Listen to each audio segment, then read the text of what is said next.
Well, Peter Jackson is finally done making Middle-earth films.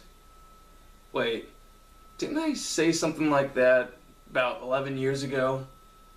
I think I did. Well, it's been almost a week since The Hobbit, The Battle of the Five Armies has been in theaters, so I'm going full spoiler town in this video, so you have been warned.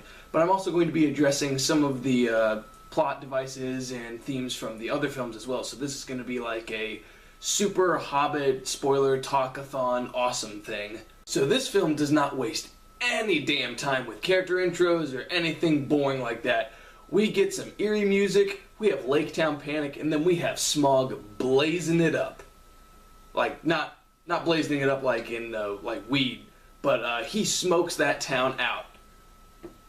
Ah, screw it. And after 10 lovely minutes, Smaug is then nerfed by a black arrow shot by, you guessed it, Bard the Bowman. Now, I don't understand why this scene is being praised as like the best part of the film, because I personally found it very underwhelming. Like, Peter Jackson and a bunch of critics before me have said, like, this is the big thing of the film, or the most redeemable quality of the film. But in truth, I found it honestly kind of just, And yeah, sure, we have been, building up to this moment for 2 films, but then having one of the main antagonists just nerfed in the first 10 minutes of a film, it's kind of underwhelming, because, he's doing some awesome stuff, and then he takes an arrow to the knee, or chest. But then, fiery crash, people celebrate, and boom, we have our movie. Now, time to get to the meat of the story, Thorin, Bilbo, and Gandalf, and that's where everything succeeds, right? For the most part, yes. This film really illustrates how obsessed and tortured Thorin is over all the monies that he has in Erebor, but the film also constantly beats us over the head with the term dragon sickness. I personally find the term dragon sickness as more of an excuse for Thorin being just a greedy bastard at heart. None of the other dwarves were affected by dragon sickness. None of the other characters in the film were affected by dragon sickness. They just wanted their share. Now, the most successful part of this film, in my opinion, was the relationship between Bilbo and Thorin, which has finally grown into a very close friend and confidant sort of relationship. However, this relationship just came out of nowhere. After 2 films, yeah, sure, an unexpected journey, it built up to them being friends and they hugged it out at the end. And the last film, they were kind of buddies, but they had that little squabble at the end where Thorin almost killed Bilbo. But then in this one, they're BFFs, Bilbo is Thorin's close confidant, and he can't trust anybody else except for Bilbo. If anything, these films have built up the fact that Balin has been the close confidant of both Thorin and Bilbo, so it kind of seems a little bit out of place, almost suffering a bit from Revenge of the Sith syndrome. However, the Bilbo and Thorin performances are the best parts of the film and the heaviest of hitters. From the moment when Thorin and Bilbo have a nice touching heart-to-heart, to when Thorin goes into a blind fit of rage and almost hurls Bilbo's ass over the parapets, and to his redemptive last words to Bilbo just before he dies. Richard Armitage and Martin Freeman give great performances, and they had really good chemistry in this film. I don't think I need to touch upon Ian McKellen's role because he owns the part of Gandalf, and he's had 6 movies to perfect his craft on the pipe-smoking wizard. But unfortunately, Gandalf's side quest over the last 2 films is kind of wrapped up in the first 30 minutes of this film, which was my favorite part. Saruman, Elrond, and Galadriel come in for some brief cameos with the sole purpose of kicking the singular asses of the 9 Nazgul and the disembodied presence of Sauron before they kind of just fade from the movie. Unfortunately, that's all that scene is demonstrating how OP all of those characters are, and then now my gripes with the movie are many.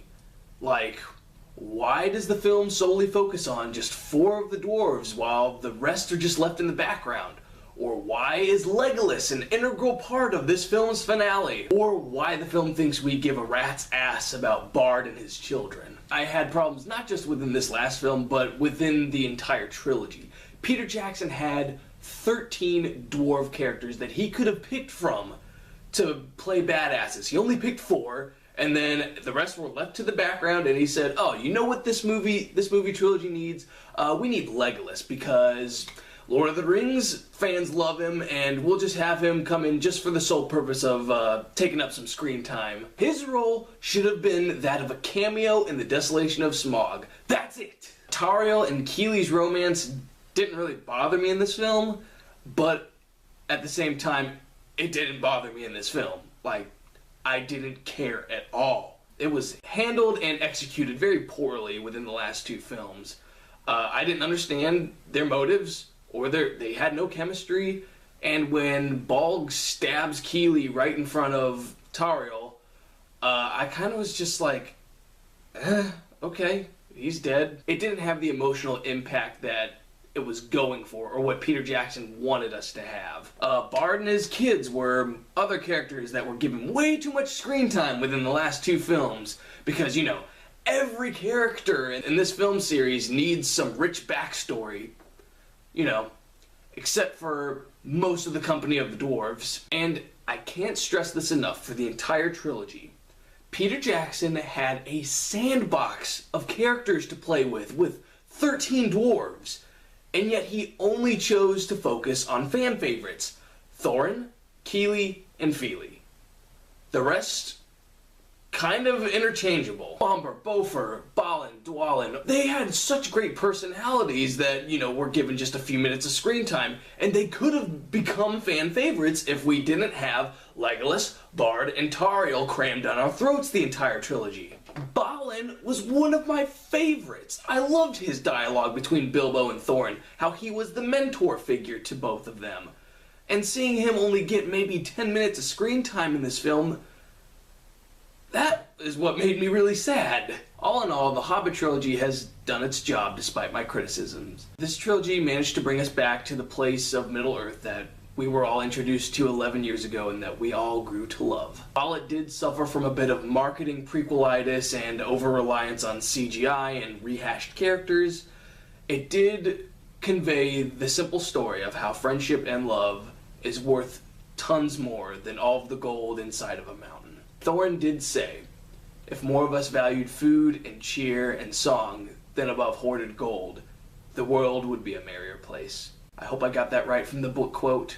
I give The Hobbit: The Battle of the Five Armies a 7 out of 10, because it did have its issues, but it had heart at the best moments of the film, and that's what redeems it in my eyes. And also, Billy Boyd's The Last Goodbye is what's going to put you into an emotional coma for the next couple weeks. But this wraps it up for Season 1 of Romeo's Discussions.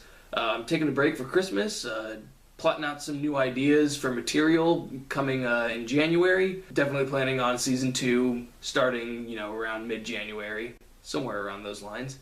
But until then, I will see you all out there.